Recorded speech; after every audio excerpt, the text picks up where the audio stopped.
जय भोजपुरी रउआ लोग से एगो निहोरा बाकी लाल रंग के सब्सक्राइब बटन के दबा के भोजपुरी फैंस क्लब से जुड़ जाए जा और ये घंटी वाला बटन के दबा के भोजपुरी के सब जानकारी बिल्कुल फ्री में मोबाइल पे पाई जा।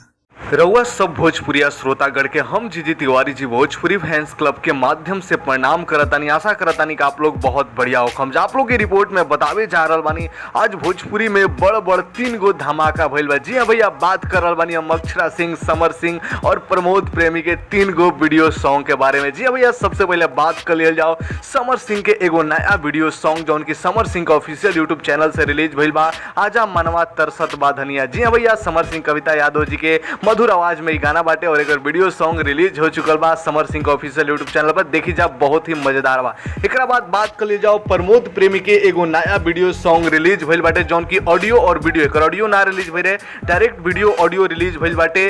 जी हाँ भैया, सारे गामा हम भोजपुरी पे जौना गाना का नाम बा दिया और बाती। बहुत ही कमाल के गाना बाटे, बहुत ही सुंदर वीडियो बाटे और एमे प्रमोद प्रेमी के नया अंदाज देखे के मिलल बा। जी हाँ भैया, नया तरीका से गायकी कैले बाड़े और कमाल के वीडियो भी बाटे। जी हाँ भैया, अब बात कर जाओ भोजपुरी के सुपरस्टार अदाकारा जे नायिका से गायिका बनल बाड़ी, हम बात करल बानी अक्षरा सिंह। जी भैया, अक्षरा सिंह जी के भी एगो आज गाना रिलीज भइल बा जौना गाना का नाम बा आजा शिव चर्चा में, जौन की अक्षरा सिंह का ऑफिशियल यूट्यूब चैनल से रिलीज भइल बाटे। ये वीडियो सॉन्ग बाटे। जी भैया, ऑडियो वीडियो सॉन्ग बाटे। आप लोग जरूर सुनी जा, तीनों गाना के देखी जा और बताई जा नीचे कमेंट सेक्शन में। अगर देख ले जा कैसा लागल, नहीं जा देख ले तो देख के बताई जा। मिला तो अगला वीडियो में अगला न्यूज के साथ, तब तक जुड़ा रही भोजपुरी फैंस क्लब से। लाल रंग के सब्सक्राइब बटन के दबा के घंटी वाला बटन दबा के सबसे पहले खबर देखी जा।